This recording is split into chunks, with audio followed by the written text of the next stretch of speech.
nous sommes de nouveau les esprits gagnants et cette fois-ci, je suis avec la magnifique Sandrine qui est la maîtresse d'une asinerie. Alors, est-ce que tu peux nous dire, Sandrine, ce que c'est une asinerie? Parce que c'est pas un mot qu'on connaît comme ça, on ne sait pas trop ce que c'est. Alors, une asinerie, c'est un élevage d'ânesses laitières. Oui. Enfin, un élevage d'ânesses à partir du moment où il y a des naissances. Voilà. Donc, souvent, ce sont des asineries laitières. Si c'est un élevage d'ânes sans naissance, c'est une ânerie. Ah oui, d'accord, une ânerie. C'est la différence. Faut pas dire connerie, c'est une ânerie. Donc, mais toi, tu es dans une asinerie. C'est magnifique ce que tu fais. Oui. C'est vraiment, j'ai vraiment beaucoup de chance de vivre au quotidien avec des animaux qui sont extraordinaires, qui sont très mal connus, peu connus. Qui sont des animaux vraiment intelligents et qui m'apportent vraiment un bien-être. Sont des animaux très calmes, vraiment très très calmes, qui sont très très apaisants. Voilà. Et quand je reçois des groupes avec soit des enfants un petit peu turbulents ou des handicapés, ou ça devient très très vite linéaire. C'est magnifique, très, très apaisant. c'est magnifique. Donc je vous invite à aller dans l'asinerie de Sandrine, à l'asinerie de Larouet. De Larouet. Voilà. Voilà, on est tout près de Langon.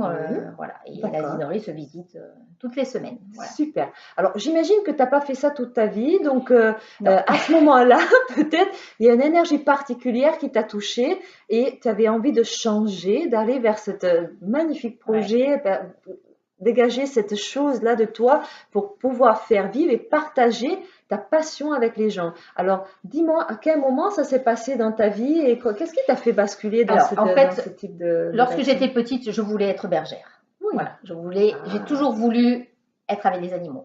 Je voulais être bergère. Bon, mes parents m'ont pas encouragée du tout dans cette voie-là.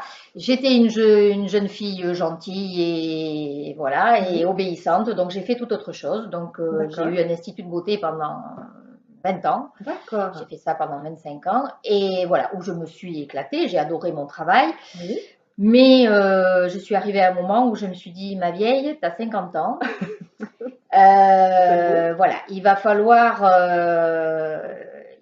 que ça bouge parce que j'avais fait un petit peu le tour de ce métier d'esthéticienne. Oui. J'avais plus rien à prouver et moi je suis quelqu'un, il me faut toujours des nouveaux challenges. Voilà, il faut que ça avance, il faut que ça bouge et en fait, bon, j'étais pas partie du tout au début pour en faire mon métier. D'accord. Je voulais des ânes depuis toute petite aussi. Oui. Et mon mari, bon, pour mes 50 ans, m'a dit, bon, écoute, d'accord, on va vendre la maison, on va acheter une petite ferme, tu pourras t'acheter 2-3 ânes.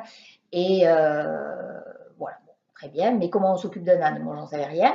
Donc, je suis d'abord partie en formation parce que, bon, moi, j'aime bien savoir tout ça. Voilà. Moi, j'aime bien savoir où je mets les pieds, savoir ce que tu veux faire, où je m'engage. Donc, je suis partie une semaine en formation et dans une ânerie. C'était pas une asinerie. C'était pas une asinerie, c'était une ânerie. Et là, j'ai craqué. Et là, quand je suis revenue, j'ai dit à mon mari, tu sais pas, on vend toujours la maison, mais je vends l'Institut de beauté aussi. C'est merveilleux. Alors, les amis, juste un petit rappel. N'hésitez pas, parce que même à 50 ans, on peut changer de vie, on peut donner pleinement à sa passion. Et donc, je vous invite vivement, visiter chez Sandrine. Et je vous attends la semaine prochaine. Bye! Au revoir!